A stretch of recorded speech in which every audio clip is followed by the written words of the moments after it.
भारत गौरव आचार्य श्री पुलक सागर जी गुरुदेव के प्रवचन और लेटेस्ट धार्मिक भजन व कार्यक्रम निशुल्क देखने व सुनने के लिए हमारे YouTube चैनल जीन शरण मीडिया को आज ही सब्सक्राइब करें और सबसे पहले देखने के लिए बेल आइकन पर क्लिक जरूर करें। एक आदमी चला जा रहा था, एक दादाजी चले जा रहे थे, अर्थी जा रही थी, ले जा रहे थे उसको शमशान घाट। एक शिरडी का आदमी मुझे मिल गया, बोले महाराज ये बताओ ये दादाजी मर के कहाँ गए। अरे मैंने कहा मुझे क्या मालूम है। बोले नहीं आप संत हो आप बताओ। मैंने कहा मैं यमराज का एजेंट थोड़ी हूँ, मुझे थोड़ी मालूम है कौन कहाँ जाएगा है। बोले नहीं नहीं फिर भी आप संत हो। अरे मैंने कहा संत हूँ तो संत हूँ, इसका मतलब थोड़ी कि सबकी मैं सबके आधार कार्ड बनाते रहता हूँ, सबके आई कार्ड ये कहाँ जाएगा कहाँ नहीं जाएगा। बोले नहीं नहीं संत जी मजाक मत करो, सही बताओ। अरे मैंने कहा सही बोल रहा हूँ, उसको तू मजाक समझ रहा है तू मजाक सुनना चाहता है। बोले नहीं फिर भी आप बताओ, आप ज्ञानी हो, आपने शास्त्रों को पढ़ा है, ये दादाजी मर गए हैं, ये मर के कहाँ जाएंगे। मैंने कहा एक बात बताओ। बोले क्या। मैंने कहा ये दादाजी गए हैं कितने साल जिए हैं। बोले 100 साल पूरे जिए हैं, एक भी साल कम नहीं हुआ, एक महीना भी कम नहीं हुआ है। तो मैंने कहा फिर दादाजी ने किया क्या अपने जीवन में। बोले वो क्या किया वो हमको नहीं मालूम। मैंने कहा वो नहीं मालूम तो मैं कैसे बताऊं कि ये कहाँ गया है। बोले नहीं फिर भी आप बताइए। मैंने कहा तुम भी थोड़ा बताइए। बोले 20 साल तक तो ये दादाजी क्या है दुनिया भर के कुकर्म करते रहे अपने जीवन में, एक भी अच्छा कर्म नहीं किया इनने अपने जीवन में। 20 साल तक इनको पुलिस ढूंढती रही, 20 साल पुलिस ढूंढती रही, 20 साल जेल में रहा और 20 साल अस्पताल में सड़ा। अब मैंने कहा तू ही बता ये स्वर्ग गया कि नरक गया है। सोचना है, विचार करना है। जिंदगी में कुंडली दिखाने की जरूरत नहीं है, भविष्य पूछने की जरूरत नहीं है। जिस आदमी को 20 साल पुलिस ढूंढे, 20 साल जेल में रहे, 20 साल अस्पताल में तड़प तड़प के मरे, ऐसे आदमी मैं कहता हूँ अरे कितना भी जीवन में कुछ कर लें, ऐसे आदमी को स्वर्ग की प्राप्ति नहीं हो सकती है। अरे स्वर्ग की प्राप्ति घिसट घिसट कर 100 साल जीने वालों को नहीं होती है। अरे स्वर्ग की प्राप्ति तो 23 साल का भगत सिंह होता है जो देश के लिए फांसी के फंदे पर चढ़ जाया करता है। ऐसे लोग स्वर्ग के अधिकारी होते हैं। अरे 16 साल के कोई संत ज्ञानेश्वर हुआ करते हैं जो सारे जगत को ज्ञान बांट करके परम समाधि लेकर दुनिया से विदा। लंबी उम्र मत बनाओ, घिसट घिसट कर जीवन मत जियो। ये मत सोचो कि कितना और जीना है, ये सोचो कि हम किस तरह से जी रहे हैं, हमारा जीना कैसा है, हमारा बोलना कैसा है, हमारा हंसना कैसा है, हम कैसे बोलते हैं, कैसे खाते हैं, कैसे उठते हैं, हमारी भाषा कैसी है। इस पर आदमी को जोर देना चाहिए, इस पर आदमी को समझना चाहिए। एक बात ध्यान रखिए, चेहरा सुंदर होने से जिंदगी सुंदर नहीं हुआ करती है। कितना भी सुंदर चेहरा बना लो, कितने भी ब्यूटी पार्लर में जाकर के पुताई लिपाई करा लो, कितना भी कुछ कर लो, इससे कुछ होने वाला नहीं है। एक बात बताओ, सोचिए, विचार करिए। ये युवा यहाँ बैठे हैं, ये महिलाएं यहाँ बैठी, नए नए बच्चे बहुएं सब यहाँ बैठे हैं। एक बात बताओ, सुंदर चेहरा हो, गुलाबी ओंठ हो, लिपस्टिक लगाकर भी गुलाबी ओंठ हो जाए, बढ़िया बढ़िया गुलाबी पाउडर लगाकर गाल गुलाबी हो जाए, बड़ी सुंदर दिख रही हो, ब्यूटी पार्लर से सजकर आ रही हो और ऐसी लग रही हो कि शिरडी में तुमसे बड़ी कोई मिस वर्ल्ड हो ही नहीं सकती है दुनिया में, इतना सज धज करके आओ। एक बात बताओ, खूबसूरती सबको अच्छी लगती है, खूबसूरत आदमी सबको अच्छा लगता है, लेकिन मैं पुलक सागर कह रहा हूँ खूबसूरती ज्यादा देर अच्छा नहीं लगा करती है, थोड़ी देर लगा करती है। एक सुंदर चीज को एक बार देखो बहुत अच्छी लगेगी, दूसरी बार देखो थोड़ी कम अच्छी लगेगी, तीसरी बार देखो थोड़ा और कम अच्छी लगेगी, साल भर में और कम अच्छी लगेगी। ये शादी करके लाए, पहले दिन कह रहे थे चांद का टुकड़ा है, उसके बाद ये उखड़ा उखड़ा है, गाय का चांद का टुकड़ा है। बाद में तो उखड़ा उखड़ा जीवन देख रहा, मुखड़ा भी देखने को तैयार नहीं है। सही बात है ना। अभी आए थे 5 प्रक्षालन करने, अंकल जी आए थे, बोले कि भाई ये पाद प्रक्षालन में इनका वो नहीं सुनेगी। बोले सही पहचाना। आदमी को तो पहचान, संत नहीं पहचानी तो कौन पहचानेगा। बोले महाराज मेरे को 30 साल लग गए पहचानने में। इनका मुझसे मिल लेता पहली बार पहचान जाता। विचार करिए, या कितनी भी सुंदर हो जाए, कितनी भी खूबसूरत बीवी ले आओ, सुंदर लोग ज्यादा दिन अच्छे नहीं लगते। 1 दिन 2 दिन 3 दिन, साल भर, 2 साल 3 साल, यदि यही सुंदर लगती जिंदगी भर तो ये मोबाइल में लॉक क्यों लगाते।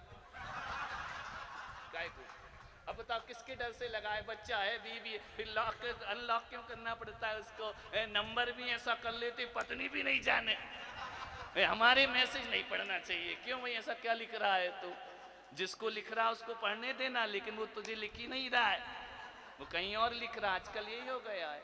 हाँ, एक समय और तो हमने देखा था बंबई में ऐसे ऐसे लड़के हैं कि ऐसे ऐसे लड़के और लड़कियां हैं, क्या बताएं, बेचारा मोबाइल में रात दिन लगा रहता है। और लड़कियां भी बड़ी होशियार हो गई हैं, चार्ज किसी से कराती हैं, बात किसी और से करती हैं। ऐसा तो मामला है। तो ज्यादा सुंदरता ज्यादा देर अच्छी नहीं लगती है।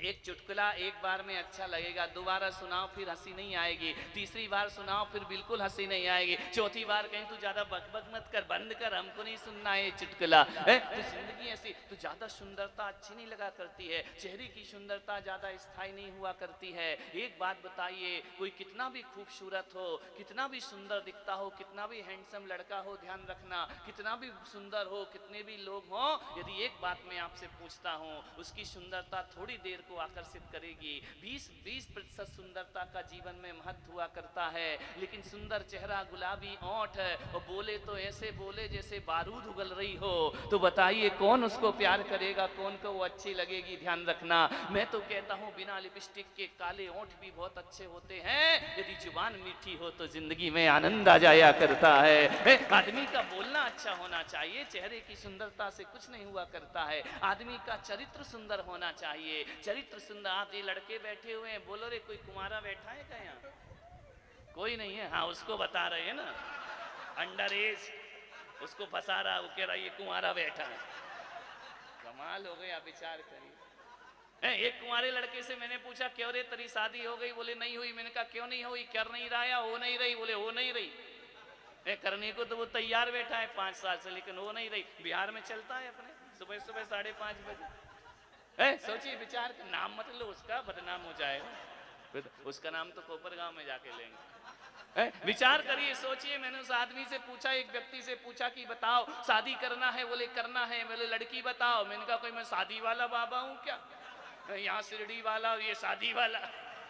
तो मैंने कहा बाबा बाबा के चक्कर में मत पड़। मैंने कहा एक बात बता, एक लड़की बहुत सुंदर है, इतनी खूबसूरत है, कश्मीर की कली है, बहुत सुंदर है देखने में, उससे शादी करेगा? अरे उसको तो लगा अभी हो जाए, मेरी क्या दिक्कत है। मैंने कहा एक बात ध्यान रख, बहुत दहेज लाएगी, बहुत रुपया पैसा लाएगी, तू उससे शादी करेगा? बोले आपका आशीर्वाद हो तो कर लूंगा। मैंने कहा एक लड़की बहुत गरीब है, उसके पास पैसा नहीं है, वो बहुत सुंदर नहीं है, बहुत दहेज लेकर नहीं आएगी, उससे शादी करेगा? बोले सोचना पड़ेगा। मैंने कहा सोच मत, पहले पूरी बात सुन ले। बोले क्या? मैंने कहा जो सुंदर है वो बहुत बुरा बोलती है, इतनी बदतमीजी से बात करती है, तमीज नहीं है उसको बोलने का। और एक जो ज्यादा सुंदर नहीं है लेकिन ऐसे बोलती है जैसे जुबान से फूल झर रहे हो, बोल किससे शादी करेगा? उसका नेचर अच्छा है, जिसके पास पैसा नहीं है, जो सुंदर नहीं है लेकिन उसका व्यवहार बहुत अच्छा है, उसका बोलचाल बहुत अच्छा है। और एक के पास सब कुछ है लेकिन बोलचाल अच्छा नहीं है, बोल किससे शादी करेगा? उस लड़के ने कहा महाराज फिर तो वो जो सुंदर नहीं है लेकिन व्यवहार अच्छा है, मैं उससे शादी करूंगा। ध्यान रखना, कौन कहता है कि लड़कों को सुंदर लड़कियां चाहिए? अरे चेहरा सुंदर नहीं, आदमी का चरित्र बहुत सुंदर होना चाहिए, आदमी का व्यवहार बहुत सुंदर होना चाहिए। आपसे इतना ही कहूंगा, गोरी और काली के लफड़े में बिल्कुल मत पड़ना। गोरा तो चूना भी होता है, कितनी देर एक चम्मच मुंह में डाल के देखना क्या होगा। गोरा चूना एक चम्मच मुंह में डालकर देखो क्या स्थिति होगी। उससे अच्छा तो गुलाब जामुन कितना स्वादिष्ट हुआ करता है, मुंह में पानी। ध्यान रखना, व्यवहार बहुत अच्छा बनाओ, व्यवहार बहुत अच्छा बनाओ। आपकी जुबान आपके व्यवहार की वजह से व्यवहार अच्छा नहीं होगा। ध्यान रखना, आदमी के अंदर वो संभावनाएं हैं, आदमी चाहे तो किसी के दिल में उतर सकता है और आदमी चाहे तो किसी के दिल से उतर सकता है। यदि व्यवहार और चरित्र अच्छा है, हमारी भाषा अच्छी है, तो हम किसी के भी दिल में उतर सकते हैं। और हमारा नेचर अच्छा नहीं है, हमें कोई भी अपने दिल से उतार सकता है। जमीन कितनी ली इसका कोई महत्व नहीं होता है, मकान कितने बनाए इसका कोई महत्व नहीं हुआ करता है, लोगों के दिलों में जगह कितनी बनाई इसका बहुत महत्व हुआ करता है। लोगों के दिल में जगह बनाओ, लोगों के मन में जगह बनाओ, ज्यादा से नहीं 3-4 लोगों से अपने व्यवहार अच्छे बना करके रखिए, उनके दिलों में जगह बना करके रखिए। अरे जो 3-4 लोगों को अच्छा जीवन बना देता है, जो घर के 3-4 मेंबरों के साथ ऐसा जीवन जीता है कि 4-5 लोगों में प्रेम बढ़ा करता है, मैं कहता हूं उसने सारा संसार जीत लिया, सारी दुनिया जीत ली। और सारी दुनिया तुम्हें पसंद करे और घर के 4 पसंद ना करें, समझना इससे बड़ा नरक हमारे जीवन में कोई दूसरा नहीं। दुनिया का प्यार बाद में बटोरने बटोरना, पहले घर का प्यार बटोरना चाहिए। सास बहू में प्रेम होना चाहिए, देवरानी जिठानी में प्रेम होना चाहिए, भाई भाई में प्रेम होना चाहिए। 2 4 5 10 घर की समाज है, आपस में इतना प्रेम, इतना प्रेम, इतना प्रेम। मुझे नहीं मालूम यहाँ क्या इतिहास है पुराना, भूगोल तो अच्छा दिख रहा है, इतिहास तो हमें पता नहीं है क्या है, लेकिन दिख तो अच्छा रहा है कि नहीं, बड़े प्यार से तुम रहते हो, बड़े आनंद से तुम रहा करते हो। ऐसे ही जीवन का सबसे बड़ा सुख यही हुआ करता है। 4 लोग हों, 2 लोग हों, क्या करें, आदमी इतना झगड़ता है, इतना झगड़ता है। 2 पति पत्नी वही आपस में झगड़ते रहते हैं कि पहले तो सास बहू में झगड़ा होता था, फिर देवरानी जिठानी में होता था, अब देवरानी जिठानी सेपरेट सेपरेट, सास बहू सेपरेट सेपरेट, घर में अब पति पत्नी का झगड़ा चल रहा है। विचार करिए, लड़ते पति पत्नी है, पिटता पप्पू है बेचारा, वही झगड़ेंगे वही पिटे, कौन पिटाई किसकी होगी।